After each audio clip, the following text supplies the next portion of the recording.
Welcome to Season 2 of the Shop Stool Podcast, a podcast for woodworkers and the maker community in general. With Joey Chalk from King Post Timberworks, Jordan Crawford from Periodic Furniture Studio, and Robin Lewis from RobinLewisMakes. Hello everyone, I hope you're all very well. Welcome back to episode number 6 of Season 2 of the Shop Stool Podcast. Today I'm joined by only one of my co-hosts, Joey. How are you today? Good, Robin. How are you going? Not too bad, thanks. And unfortunately, Jordan Crawford isn't with us again this episode. My name is Robin Lewis. Thanks for being with us on the show. So for those of you who listened last week, you would have known, or you would have heard that we sort of ended off on a very abrupt note. So Joey, your plywood, it's obviously arrived in time and it was all there. Yeah, and I was thinking afterwards when I said $4,000 or $5,000 worth of plywood. Yeah. People must be thinking, well, there's like this giant pallet load of plywood. It was like 5 sheets. Right. Okay. And it's like $650 a sheet. Birch plywood with a black or white matte black or matte white HPL on it, and it's just a solid 1mm thick laminate. And especially made for bench tops and kitchen units and stuff. And it's 3 meters long by 12.50 wide. That's why I have it delivered. Yeah. And so you can get lots of yield out of the sheet, and it's really awesome stuff, but expensive. So that's what you're using. It was in one of your latest Instagram posts, I think. Yeah. So is it HPL you said? Yeah, high pressure laminate. Oh, okay. I thought that was some fancy spray term. You'd sent it away and got it sprayed and come back. Okay. No. Yeah, so it's a really hard wearing, like super hard to drill through. The saw blades are getting blunt really quickly. So it's really good for kitchens. The good thing, I think what it's made for is bench tops or desktops. Oh, wow, hard wearing. Yeah, because of the sheet size, they make it 12.50 wide, so you can cut a 610 or even 620 wide bench top. Yeah. And you get 2 pieces. So for $650 odd, you can get 6 meters of bench top, and that's pretty affordable when you think about it that way. Yeah, because I guess you'd need some space for scribing the bench top in, so that's where that extra. Well, yeah, a little bit, but I mean, generally. It's on bench top 600. 600 is the. Yeah, I go for 620. Oh, okay. Because that way I can make my cabinet, including the door, 600 from the wall, leaving, say, 10 mil behind the cabinets. Okay, right. That way, if the wall is in and out, there's just a little void all the way along the back of your cabinets, and you don't have to worry about the wall being straight. Yeah, okay. Well, that's probably a good place to lead into one of the things that I really wanted to talk about today, and that is talking about cabinets. Cabinets is drawer slides. Now, this week I've been working on a project which we'll get into later, but I've been using drawer slides, the ball bearing type, is that what you'd call them? Yeah. And I've made a carcass and I've put these drawer slides in, and it feels like every drawer that I put in, there's 4 drawers, every drawer that I put in, each one goes in slightly differently. Like one's got more pressure, one's got less, and I'm trying to adjust these things. I mean, the carcass took me maybe a day to build. I probably spent half a day just adjusting these damn drawer slides. So I'm interested to hear from your perspective, do you spend a lot of time adjusting them and getting them, or have you got to the point now where you build the carcass or frame or whatever it is, throw in the drawer slides and they just work? So it's a bit of a nuanced answer, I think. There's a few things to consider. I think, firstly, how much you're paying for your drawer slides. And generally, all of us, if we're going to put drawers in our workshops, we're going to buy like the $5, $10 set. So the build quality is way down, and the tolerance quality is down. they probably usually those kind of side-mounted ball bearing slides have a tolerance of plus or minus 1.5 mil or something like that. I think that's what it says on the packet generally. So so they're assuming that you can either the carcass or your drawer box can be out of size, under or oversized by around 1 millimeter. And now, would the more expensive ones have a bigger tolerance? No, but I think the tolerance actually works on the more expensive ones. So these ones they're 500 mil long. They are a 45 kilo rating. So I got them from Bunnings. $12 a set. Right. So obviously I don't know too much about it, but I wouldn't have thought that would be a cheap set of drawer slides. Obviously, they're not I can't remember the name of the ones that you get, those super high-end ones, but, for $12. It's different. It's apples and oranges. That type of drawer slide I've found is always high friction. They're never particularly smooth. I've used the King Slide brand quite a lot if I use that kind of drawer slide. And they actually make a push-to-open version, which assumes that everything's going to run nicely and smoothly. But even that, I think they are about maybe $19 or $20 for the push-to-open version. And it's a really good quality drawer slide. And I've found, unless everything is absolutely perfect, the carcass perfectly parallel, the drawer perfectly square, unless everything is just right on, you're going to have issues with binding, especially with the push-to-open ones. If one drawer slide is like 1 millimeter or 0.5 millimeter back from the front of the carcass, more than the other one, so the left one might be back 10 mil and the right one might be back 9 mil, that's going to cause a massive problem with the way the drawer works. Yeah, I guess because there you need... Like with just ordinary ones, if the one side bottoms out and the other one doesn't, it's not really the end of the world. Yeah. But with the push-to-open ones, they have to be kind of synchronized, and I just have gone away from them because even if I get them right 2 days later, 3 days later, if I'm taking the thing apart for paint or something, I put it all back together, it doesn't work as nicely. Yeah, so that's everything that you're saying, everything that you're talking about. I've just spent struggling with that. So the first one was that, so I've worked with the soft close and just had endless trouble with that. But my thinking on that, it was the same brand. It was they're called Goliath. That's the brand you get from Bunnings. My thinking on that was the problem with soft close is the mechanism that pulls it in has got to have some amount of friction. So when you're pulling that drawer out and pulling it away from that mechanism, there is a certain amount of... You're loading the spring. Yeah, exactly, which in hindsight, I wish I'd never done. I actually don't like soft close for that anymore because you've got to pull it, and if you get it wrong, you pull your arm off because there's so much friction involved there. Yeah, they're all a bit that way, but the better quality runners, the less effort you have to pull to load it generally. I actually was listening to the Against the Grain podcast a couple of weeks ago, and that's with Guy Dunlap and Justin DePlama and Freddie Roman. And they were talking about paint and do you keep shopping around looking for paint. And Justin said, no, don't keep looking for the perfect paint. Buy one paint that you like and just get really good at that.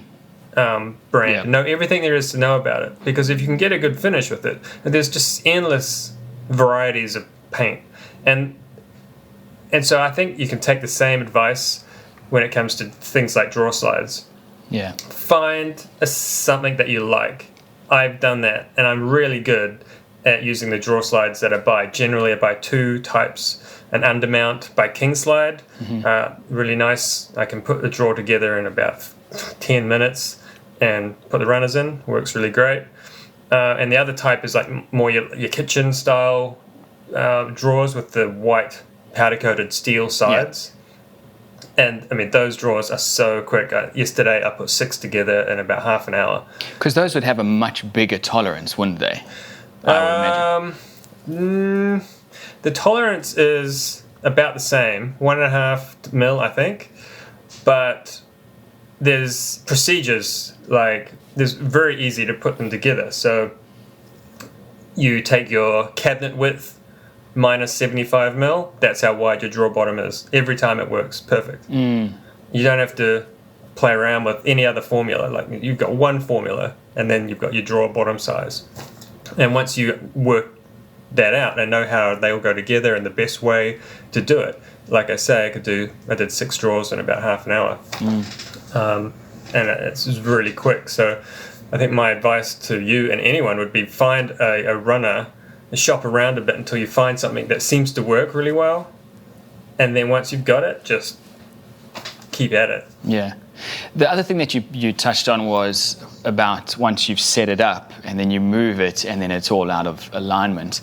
So I had the same thing. I built the cabinet on my bench, took it off my bench onto the floor just next to it, which obviously it's all uneven, and everything went out again. I had to basically go through 50% of the process again. What happens when with clients? Because do you sort of say, well, it worked in the workshop, therefore it's okay? Because that surely doesn't cut it. No, that's again why I use drawer runners and hardware that I know. For example, two types of drawer runners that I usually use have good adjustment. I know that I can adjust them up and down 2 mils and left and right about 2 mils. And so even if you take it in or out, something's going to shift, or even just transporting a set of drawers in a van, it's going to rattle around and things settle, and then by the time you put it in, it has to be readjusted. Just having that adjustment allowance, there's no other, I don't think there's another way around it. If you use a drawer runner without allowance, like those ball bearing ones, it's really a pain in the ass to do fine adjustment. If you're really looking for crisp gaps between drawer fronts and you've got no fine adjustment, you've just got like a slot and a screw maybe at max. Yeah, well, you can't adjust it. You can't adjust the drawer left to right with those. What I've ended up doing is just shimming it with window packers, 1.5 mil window packers, to try and get the drawer to line up with the frame. Right. But other than that, that's all you can really do, I guess. So what I do in that situation, if I'm going to do that, I will make a drawer box and get the drawer working and allow for then a false drawer front, which is then screwed on from inside the drawer, and it just hides all the mistakes. It hides the fact that the drawer is off center. The drawer itself might be off center, but the drawer front looks perfect. Oh yeah. I was doing that more from the perspective of the drawer wasn't tracking properly. Right. So it was. Yeah, sometimes you have to put packers in like that. Yeah. Yeah. But oh man, and I'm just interested from the perspective of, as someone who hasn't done it very often, is this par for the course with it? Like, should anyone who's thinking of trying drawer runners, I saw a picture on Instagram of my cousin over in the UK. He's trying drawer runners for the first time, and my first thought was, oh, you've just gone down the worst road you can imagine. But is that just is that part of the learning curve of it, or are you doing something wrong if that's happening? I think it's all about the systems. Like, I think those particular drawer runners with the ball bearing slides are just not that good for furniture type applications that a client's going to end up with. And again, I think the more you pay, the better, the more options you get, like adjustments. Like simply going from a side-mounted runner to an undermount, a soft close undermount runner, you suddenly get three-way adjustment on the front of your drawer front. I've never used those before. Are they a lot more forgiving? There's more forgiveness. The action is 100 times better, like dead quiet, dead smooth. And the adjustment is just like a cherry on the top, where you still have to be as accurate as you can, but of course you're not going to be dead on every time. It just allows that little bit of correction once everything's sitting in place. And that's what you have to have if you're going to be supplying drawers and any kind of finished product. You have to be able to allow for some amount of human error, be it a quarter of a mil or half a mil, just getting two drawers to line up just perfectly. You really want that adjustment. Yeah. I went upstairs and said to my wife at the time, I was just so down about it because I got past the angry stage and it was just that nihilistic, what am I doing question. And as she said, this is why you're doing it as a shop project, as a workshop project. This is where you learn all of these skills. Because the problem was, I said to her, like if I had a customer say to me, I want you to do a drawer like this, I wouldn't feel comfortable now. I don't feel comfortable to do it. Yeah, I think maybe the issue in Australia, I'm not sure exactly, but presumably kitchen manufacturers and things are going to wholesalers and getting better quality stuff than what Bunnings would typically stock. And I guess that would be my kind of advice to you is try and find somewhere that is more of a wholesaler type place and see what's around. Ask for they won't give you a price book straight away, but if they might have a catalog or at least a good website, and you can see everything that they have. That would be my advice: is to skip the Bunnings type hardware. Because it's not going to be the best stuff. Well, and I think as well, I'm going to give these undermounts a go. I didn't realize that they were, and from a weight-bearing perspective, they can take as much? Generally, I use 35 kilo ones, and I think you can pay like a third more, and they jump up to like 60 kilo, which I've never used because I don't know why you're putting that much weight in a drawer. Because the drawer box is going to take that much, let alone the runners. So. If you're only using 6mm drawer bottoms, you don't want to put 60 kilo in there. Yeah, that's a good point, actually. Yeah, that's a very good point. Yeah, all right, well, yeah, maybe I'll give that a go. I got there in the end, so that's all that counts. Good. I probably wouldn't sell it as a fine furniture piece, but it works, so happy with that. Now, I'm about to be in the market for a new tool, and I am questioning which tool I want to get. I've got two in mind. The one is an edge sander and the other is a drum sander. And for the last couple of weeks I've been sort of toying with the idea which one would I use more, and I know that in itself is a bit of an impossible question because it depends what you want it for. The idea with the edge sander is just to give me the ability to, when I'm working with things like table legs, to be able to sand a nice crisp 90-degree corner. One of those big, I don't know what, they're sort of the wide belt oscillating drum edge sanders. Yeah. But then the drum sander was for when I'm doing tabletops, just to be able to sand that down. The problem is I'm finding all the woods that I'm working with are curly, and I just, no matter how many times I put it through that thicknesser, you're going to get tear out. Always getting tear out.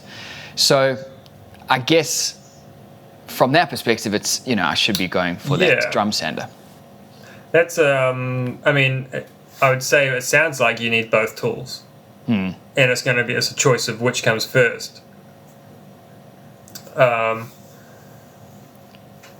edge sander is pretty, so just to explain, I think you're talking about like a large belt sander on a side. Correct, yeah. I think they're about 1.2 long. Yeah. Oh, yeah. So it's decent. Yeah. The good thing with that is that you can use it as a shaper, essentially like a big disc sander, and you can sand radii on things. Like you could put a piece of plywood on there and just sand the corner off. Really easy. Yeah. And you could follow a template or line to a degree. So in that sense, there's more than one task you can do. Yeah. Now, for the example of table legs, a big sander like that is pretty cool because I know it can take forever prepping. Like if you do even one table, that's 4 legs times 4, that's a bunch of sides. Personally, I would probably just run a smoothing plane down them, and that would be one swipe. I watch you guys with your planes on, your just about finished piece, and you put a plate, and the sweat's dripping off my throat because I'm just. What if something goes wrong and you just destroy the piece? Yeah, sometimes you kind of cross your fingers when it's getting down to it. That's true. Now I've got a drum sander, And Right, okay. It's 620 wide, so I think I can just get like a benchtop size piece through it. And it's a double drum, so it's a double drum on the top. So it's made that you might have like 100 grit in the front and like 150 behind that. Yeah. It doesn't work that way. So really, you just put the same grit on it and on both drums. It's a pain in the butt. I paid too much for it. I don't use it as much as I thought I would because it's a pain in the butt to set the sandpaper on it and stuff. Right. That's probably just the model I have. It's pretty beefy. It does, when I need to, I will use it. I find that it clogs up pretty quickly, and that puts me off because I might get halfway through a stack of, say, small tabletops, and then I've got to change the sanding belt, and then like the height is different, and then so it's not, everything's not going to be the same thickness, and it's like, this is just, I might as well just do this by hand. Yeah. Now, I was looking at I know the one that you're talking about. I think Jordan's got one similar to that. I was looking at the open-ended one. So it's got it's just like the one roll. One. Correct. So the jet, that's the exact one that I was looking at. And will you go for the oscillating one? Because I think the Jet's the only company that make an oscillating one. Wait, are we talking about the drum sander? Yeah, the drum actually moves backwards and forwards, and it's meant to stop kind of clogging a bit. Oh, and give more life. So the Jets have one like that, but it's fairly old, and I'm not sure that there's heaps floating around in our side of the world anyway. I don't think it does that. I don't remember reading that about it. So is it like a 400, 800? Or is it in inches? I think it's 1632. Yeah. Which is, I think it's 450, right, and then up to and then 900. Yeah. So there's exactly what you've talked about is one of my concerns. It's one of those tools that's really great. You buy it, you set it up, you run your first board through it, but then from then on in, everything is just a pain in the ass having to change.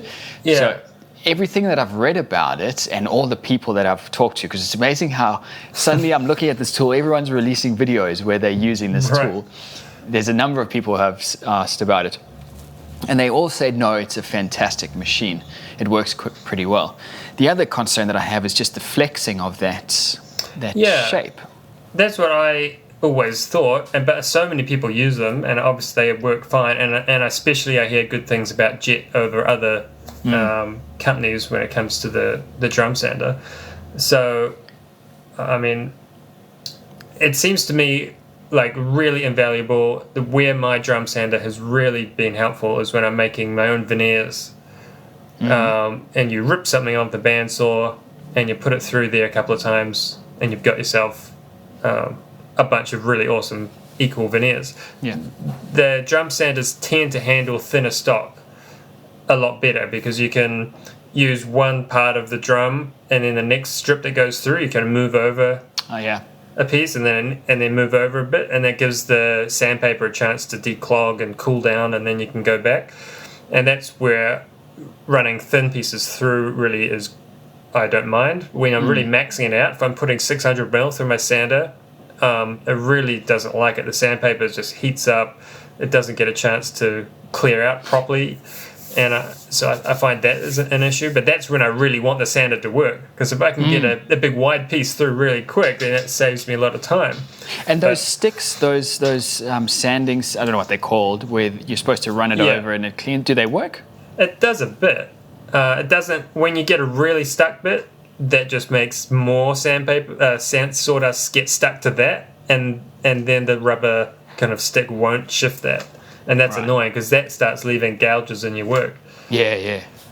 So if I'm going to be using it to take, so this all came about because I'm working on an idea for a side table where I've got it's 2 pieces of paper bark which have been it's from a log opened up, book matched, that's the word, thank you, and the legs are going to be tapered.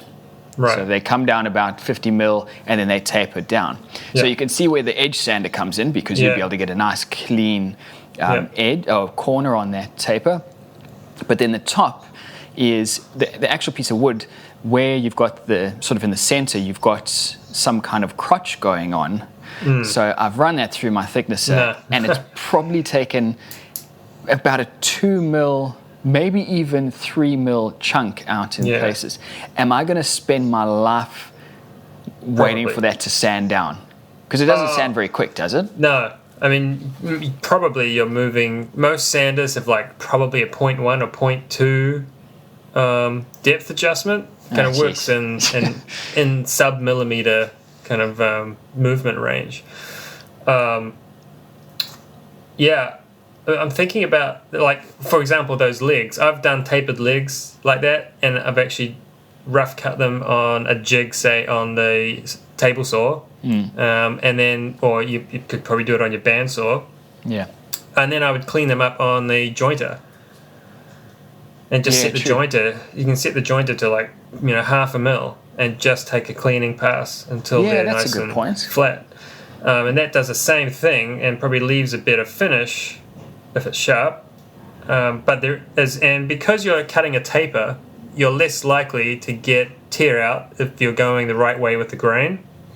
Yeah, provided I've got that luxury. You should do, because it's the taper. You're cutting through the grain anyway. So even if you've got, if you've got dead straight grain and you're cutting a taper, you're always going to be going with the grain if you don't run the wrong way up the taper, and so you get a really nice cut that way off a blade. Yeah, that's a good point. Yeah, because I guess you're always sort of shaving down. That's right. And you can see that on the side of the wood, and you just make sure you go the right way. And it's more tricky with square stock, because then you have to really take into account the actual grain direction and work out whether or not you're going to get tear out.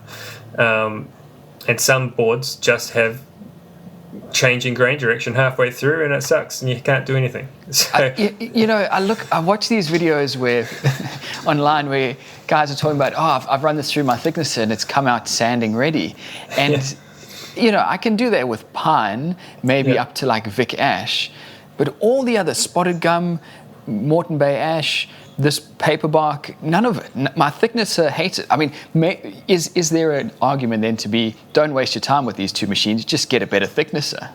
Well, that would be an argument. I would say, I don't know what those species are like to work with personally, but I would say if you were, for example, to use a spiral head cutter in your thicknesser, you probably wouldn't have any problems at all. Yeah. Dealing with that more tricky timber. I've got one of those segmented heads, so it's kind of like a middle between the knives. Okay. The actual knife is still cutting at a flat angle. Yeah. Whereas I think with the segmented heads, they actually come in on a slight angle, which is where you get that improvement. Yeah. Yeah, and there's less cutting force in any one place, and so in theory, I think the theory is the machine works slightly less hard to maintain a speed, blah blah blah. I don't think that actually is true, but so to come back to your question, I don't know. Impossible question, I know. And so my guess would be I would take the edge sander, because I can probably see myself using that more, especially for sanding small things, small fiddly like chair parts and things that just need to have a flat part sanded up. I can just kind of go bang, hold it on there for 10 seconds, finished. Whereas I can hand plane a tabletop and hand sand it pretty quickly. And take 3 mil off as part of it? Well, that is a separate issue. And it sounds like you might have to hand plane that out, because if you keep putting it through the thicknesser, you're going to keep getting tear out. I have cheated in the past if I've had a really big tear out in like a board that's going on a tabletop. If I can't turn the board over and I have to have the tear out up, I have filled it with epoxy. So I did that with the Moreton Bay ash cabinets that I did a few months ago, and I thought, this will be fine. It's a nice clear epoxy, and it was the bottom shelf, so I got quite lucky. But when you hit it with light on an angle, you can just see all these puddles through your board. And I don't know, maybe in your situation, you're talking about like one particular area. I had about I know what you mean, like 10 of these dots, and you little do ripples. see them. Yeah. Yeah. I wouldn't. I have tried that years ago, and I had the same thing where you just end up looking like all these glassy spots, and it looks terrible. Also, the clear epoxy tends to yellow. So my lessons from that are, if I'm going to fill a void, it's got to be with like black epoxy, like make it a feature. That's a good idea. And just make it so, there's a bit of filler here, and I'm not lying about it. There it is. And then it's just, okay, it looks better than trying to hide it with clear. Because I've done that, and it just turned out awful. Yeah. Yeah, well, I guess the other thing as well is I can just go back to the old orbital sander. And this is a side table that I'm doing, so the actual surface is relatively small. So, I can always just do it by hand, and that's what I've always done up till now. What hand planes have you got? Yeah, so I've got a block plane and I think it's a number 5. Okay. It's either a 4 or 5. I don't have like the arsenal of that. Or isn't it? Wouldn't you be using a high angle for curly stuff? There's probably would. I would try 3 mils deep. How thick is your total timber? Unfortunately, on the one side, I'm just about there, so I don't have too much to work with. Yeah. Don't suppose you can put it through the bandsaw and just chop off a curve and then just... Oh, no, boy, jeez, no chance. Like I don't have that skill. That's okay. No, that would be taking too much. No, it's, as I say, I think I'll keep thinking about it. It's really interesting what you say about the edge sander, because that is the versatility of it. One of the things that I thought about was when you are making a box and you're flushing up the bottom panel, if you oversize the bottom panel, and then you're flushing up the side panel. Another perfect example of what the edge sander can do. So maybe I should lean towards that, but especially if you're doing if you do any amount of paint quality stuff, I would say something like an edge sander is perfect, because you can clean, like you say, you might have a finger joint or something on a box. You can just slap it on there, bang, bang, 2 sides, it's done, ready for primer. Yeah. So that is a bonus for that. Why do you say for paints? Well, you're not going to get a clear coat ready finish off unless you're running a really high grit, in which case you've had to go through a couple of belts. But you would never use the belt for final finishing, would you? No, that's what I mean. So you can probably put, say, 100 grit. I mean, it depends what you're doing. You can probably put 100 grit on there, slap it on a finger joint on a corner of a box, and then slap some primer on it and see what it looks like. I see what you're saying. Or take it back, orbital sander up to whatever. Or you'd orbital sand it. But you could, in theory, you could put, say, a 180 grit belt on it and do some finish sanding on it. Yeah, okay. It will probably tend to clog up, but it's probably feasible. Interesting. Yeah, all right, well, now you've actually shifted me in the opposite direction, so... So, what have you been working on this week? Oh, man. Trying to manage time is what I've been working on. I wanted to talk about this a little bit last week, but obviously we got cut off. I've got so much coming in. Well, it has slowed down a bit since my ramblings a couple of weeks ago.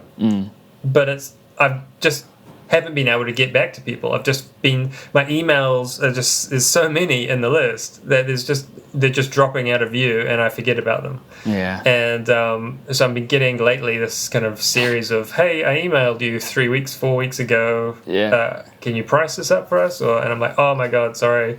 Or even just a job where I completely forgot to do it. I'm like, oh my God, next time I'm at the timber yard, I'll pick it up and I'll get it done straight away. Yeah. And so I've just been trying to manage everything that's happening. And so I've been making lists and lists and lists. Have been saving me every day. Now it seems like what I do now, first thing in the morning, is just walk up to the whiteboard and make a list of everything that has to happen that day. Yeah. Which used to just be in my head, but because I've got my assistant, it's much easier for him just to read the list than bother me with if I'm emailing or whatever I'm doing. And so that really helps the day move along if everyone knows what they're meant to be doing. It seems so simple, but it's just not something I'd actually done and physically written down a list that everyone can read. So there's a list. I've got a whiteboard in the workshop and a whiteboard in the office, and that is a different list of stuff that I need to do. And right now it's like full of stuff. You need a new whiteboard. Yeah, tomorrow I've got a massive day. I'm like, first thing in the morning, I'm driving an hour and a half to measure up for a kitchen, and then I've got like 6 things to do on the way back to make sure that we're ready for a Monday install. And it's just like trying to be as efficient as possible with my time. Like if I'm going to go out for the day, I need to be doing multiple things. So when you because we've talked in the past about how you don't like to have too many jobs lined up. So you don't want to be working on too many at once. When you plan out your day, do you have an idea of, in the morning I'm going to be here, in the afternoon I'm going to be here, in the evening I'm going to be here? Or do you go into your day sort of just going like, I'm working on this project, whatever happens during the day or whatever I have to do for that project, as it comes up, I just do it? Lately it's been more like I know where we need to be by the end of the day, generally motivated by that means I can give someone an invoice. So like at this point I know I can send a bill out for a progress or something like that. So I'm like, okay, this is the start, this is the end of the day, and these steps need to happen A to Z before I can do that final step of giving a bill. And so that was the case today. This morning it was like 7 things had to happen on this kitchen I'm working on, and as soon as that last thing happened, I was on the computer, I sent some photos and sent off a bill. And I was like, right, that's a load off my shoulders. I know I'm getting paid next week, and let's move on. What else needs to happen? Which in this case was a whole lot of painting I've just done. So it's I have a goal, and then I'll work as fast as I can, because ideally I want to get that done and something else done. I don't just want to do my goal, I want to do my goal plus. And that's how stuff actually gets done. It's just by really pushing. So I've been working on a miter saw station, and we've talked about miter saw stations in the past. Last season we talked about it from the perspective of a good video to put out on YouTube. So we'll see if the prophecy is true. I'll probably be releasing it at the beginning of next week. So I'm really crossing fingers, because the last video that I put out was it was actually an old video. It was with a studio roller. So it's one of these where you roll the paper down. I thought the video would appeal to a very wide audience, because it was a very DIY. It wasn't very woodworky. It was pretty simple, but it was DIY. So I thought it would appeal to a very wide audience. It just flopped. It just died in the water. I think at the time of recording this, it's like 2,500 views. It's just awful. But the video before that, where I made that cubby storage thing, that did pretty well. So I kind of really want to have a couple of good wins in a row. So hopefully this video does well. What I'm using for sort of the selling point of this is the design of it is your floating panel rail and style type construction. But what I've done is on the legs I've rebated I've created a rebate to the thickness of the plywood that I'm using, and then glued the plywood into the legs. So on the outside you see this what looks like a floating panel. On the inside, have you ever done that before? Have you ever thought of doing that before? I think that's how I did the ends of my workbench. Right, okay. It's probably the first time I did that, I suppose. Because if it doesn't matter what the inside looks too much, then you just get a deeper panel look on the outside. And it looks good. The benefit of it as well is that you then have a nice flat surface to put your any hardware and whatever. Everythly. So I'd been thinking of it for a while. Went online, did a bit of research, couldn't really find anyone who was doing it. Every article I looked at was either floating the panel, so you've got a gap around it, which obviously from a structural perspective doesn't help, or you put plywood, but you still sandwich it in a groove. There was no way. I do that for doors. I'll do that, but that I can't think of an example where I've done that on a piece of client's work. It would, to me, is a bit more utilitarian. Although I think you could probably do it on like a door, a panel door, and then if you had to, you could bog up the gap where the plywood meets the rail and stile. Like you have a little join line. Yeah, but the way I've done it is that there is no gap. So when you put the legs on, you squeeze the legs into the plywood. Your plywood becomes your square. That's what's square. Yeah. And so it's, besides the fact that the pine legs and the plywood are a slightly different color, if you had it the same color, it would be a pretty solid finish all the way across. I have actually, thinking about it, I have done it for door panels. But in the sense of making it, say, for workbench legs, for example, what's good about it is you can actually start with the plywood as the structural element. In my case, I use 18mm ply, and you can build the leg around the plywood by just gluing and screwing as you go around, and then you can add whatever fasteners. Either you could mortise and tenon the rails and stiles together, depending on what it is that you're doing, or if it's really utilitarian, you could just put a big fat screw through and join them that way. I mean, if it's just workshop kind of furniture that just needs to be there so you can work on it, then it doesn't matter what it looks like. But it is very a strong way to build, because the plywood is the bracing. Yeah. Oh, that's interesting. Yeah, because that's sort of going to be my my selling point, or my unique point of the video, is that that's cool. It's something that's not done very often, and that's why I was just wondering if it is done, because from my research, I couldn't find anyone actually doing it like that. What I have done, when I've done it on the doors, I've glued up the rail and stile, so you have like a frame, and then using a bearing guide on a router bit, create the rebate afterwards. Now you end up with rounded corners. Yeah. What I then did is made a jig to follow the same rebate bit, followed a plywood template, and I rounded the corners of my panels. Ah, okay. With that, and then they just fit straight in perfectly, and then you end up with this kind of interesting detail on the inside of rounded off. Now, some people go, oh no, you can't have rounded corners. It shows that you're just cheap and nasty. I've heard that kind of before. Yeah. And you can take the time to square out the rebates with a chisel, and I've done that too. Yeah. But sometimes the job doesn't call for that much time being allowed for, and if it's being painted, it doesn't really matter. And that angle, that to me just rings a sort of a 1950s, 1960s. It does add everything's a detail to it. And at the end of the day, it's on the inside of the cabinet, and I really don't see that it's that big of a problem. Yeah, exactly. Yeah. But yeah, it's a cool way to make rail and stiles, in an easier way that isn't necessarily high-end furniture, but it is certainly a way to do it. And it went together so quick, and I'd love to say it's really strong and holding amazingly true, but as we've just discussed with the drawer slides, everything stopped. Everything was just, I had my ratchet straps out, and I was pulling everything in and bracing everything up, and I think that's about the only way I could get it as square as possible. It was the front to back squareness that just wouldn't, I put in 245s underneath to try and hold it, but it just didn't want to stay. So what I saw on Instagram, which I think I might copy at some point, or that you did, you put a stop block into the top of of the table, right?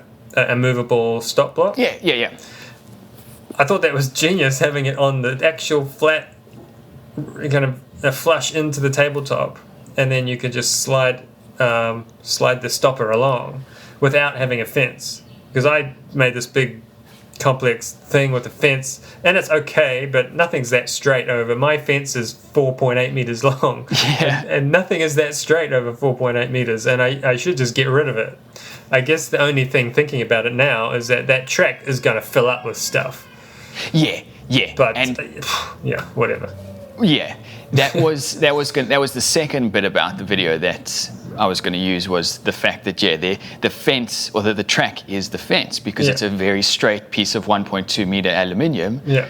So why go and put it into some wood that could be all over the place? And it's about 10 mil high, which for most purposes that's going to be a good enough fence. Yeah. You know, it's not hugely high, and a lot of people commented saying, why didn't you recess it? Oh, I see. So the track's actually is the fence, but it's only 10 mil high. I thought the whole thing was flushed down into the tabletop. Oh, no. So that I've clamped a straight edge onto my miter saw to figure that out, and then I've clamped the track onto that. Right. And then that's Screwed it in place. Yeah. Screwed it in place. A lot of people said to me, well, why didn't you recess it in? Because then you can use your bench. You've got more bench space. Yeah. But the answer I've always come back with is I don't want that. Right. Because as soon as you've got a bench space there, you've got stuff on that bench, whereas now this can only be. Yeah. And the other thing as well is I've got drawers in a video after this one. I've put together a simple drawer unit to sit behind it, so you won't need it anyway. But yeah, it just seemed like a really simple way to do it. And while all these videos out there where these guys make these elaborate fences, and it's all fantastic. I mean, it looks great, but it really does the same job. The only time I can see that a short fence not working, and you would need a fence more like I've got, which is 150 mil tall, is when you're cutting Scotia moldings, what the Yanks will call crown molding. You need to be able to sit it on the 45, like a piece of molding can't sit flat when you're mitering it. It has to sit up on the angle. Yeah, and it's not just enough to hold it at the fence at the miter saw. Because if you think about it, the fence is kind of redundant altogether. You are right, it does. And that's the whole argument where people have been saying now these days, you don't need fences on miter saws because there's a short fence on the miter saw, and if your piece of wood is square along that piece of fence, it doesn't matter. That section. Yeah, it doesn't matter what the rest of the piece of wood's doing, because if it's bent, and so it's relative to that kind of 400-500 mil section of timber. That's the angle you're cutting is relative to that. And I get that because it does annoy me, especially if you're cutting rough sawn timber. If I'm just trying to dock some timber down to length and then go and mill it up, I have to be pretty careful about how I cut it because it's not touching the fence at all when I start cutting it. Yeah, and the miter saw does all sorts of funny things. Yeah, that's how things explode. Yeah. Yeah, and is your one a slide or just a drop saw? Just the drop. Yeah. Okay. So that's a bit trickier. At least so if you have a piece of wood that's bowing towards you and away from the fence, and there's a gap between the piece of timber and the fence. When you cut it, the piece of timber wants to go back towards the fence, and it jams the blade. Yeah, it's happened to me once before. But with the pull saw, I start pulling my way from the front towards myself, and that lets the timber it relaxes its way as the saw comes through it. Right, and you've got enough strength to pull it. Well, yeah, you just pull it, and the saw is pulling the timber towards the fence, but it's cutting as it does it. But the strength is not letting it jump towards you. That's where you have to be a bit careful, because it wants to climb over the timber and shoot towards you, the way that the blade works. Yes, that's right, yeah. With just a drop saw, you tend to start cutting in the middle or the front edge of the timber first, and that's when you're going to have issues with a piece of timber that's bowed. Yeah. But because you don't have a big long fence, you don't worry about it. You just shift the wood until it's sitting against the fence at that particular part. Yeah, and to be fair, I've only ever had that happen in the however many years I've used the saw. I've only ever had it happen once. Yeah. And there's been situations where I've been, and for the audio listeners who can't see my face, I'm really squinting, where you're holding the wood and you're sort of, it's going to go any minute. Yeah. And it hasn't. The blade just gets rid of the waste. So for the most part, that hardly ever happens. Yeah, that can be fun things. My old neighbour back in Adelaide, he was a carpenter for all of his life. He was retired. He had one injury, and that was on his forearm. and he got it from a miter saw. And I was always amazed at the fact that he was injured from a miter saw, because they just seem like the safest tools. And this was an older one where it didn't have that guard, and it also didn't have the brake, and he was cutting with his right hand and pulling timber, reach across with his left arm, and it just took him. And I just thought, of all the tools, a miter saw to me, like, you can do that with your arms behind your back, and you're not going to injure yourself. Yeah, these days with the guards, I remember when they didn't have guards. I think I'm just old enough to remember like what they were like and how bloody dangerous they were. And it was absurd to think that they didn't put guards on these things. I mean, they had a guard, but it didn't move. And so once you dropped the saw, if the saw didn't spring all the way back up, which they often didn't, the blade is exposed, and you go to grab your piece of wood, and the blade is like a centimeter above your hand. I mean, it's just crazy what they used to do. When he used to fire this thing up, it would just make this such a racket, and then it would spin down. Like, mine's got a brake, so you let go and the blade stopped in a second. This thing would, wind down like a jet engine. It was just listening to it was terrifying. Yeah, of course, all that stuff's illegal, I think, in most countries these days. I think certainly in Europe and here that the blade has to stop spinning within 30 seconds, I think. Which is, I think it's even less than that. 30 seconds seems like a long time. I think my hammer saw, the blade stops in about 8 seconds or less. Oh, jeez. So, sure. Cool. All right, I reckon we'll leave it there for today. To everyone listening, I hope you've enjoyed the show. If you did, please go ahead and give it a rating on iTunes. That really helps us out. The Shop Stool Podcast is available on iTunes and most other podcast apps, as well as YouTube. My name is Robin Lewis. Joey, thanks for hanging out today. Take care, everyone, and we will see you in the next one. All good. See ya.